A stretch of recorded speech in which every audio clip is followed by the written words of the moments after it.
ആദ്യരാഗങ്ങളേറ്റുപാടുന്നു ഭൂമിയും വാനവും. സാക്ഷിയായി ഭാവുകങ്ങളേകുന്നു ശ്യാമമേഘങ്ങളും.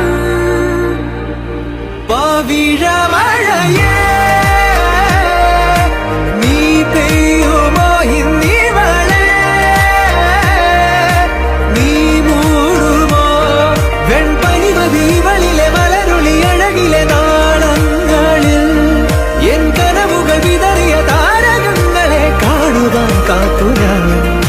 ദൂരെ ഒരു മഴവില്ലിന്നേഴാം വർണ്ണം പോൽ തൂവൽ കവിളിണയിൽ നിമ്മായാലാവണ്യം.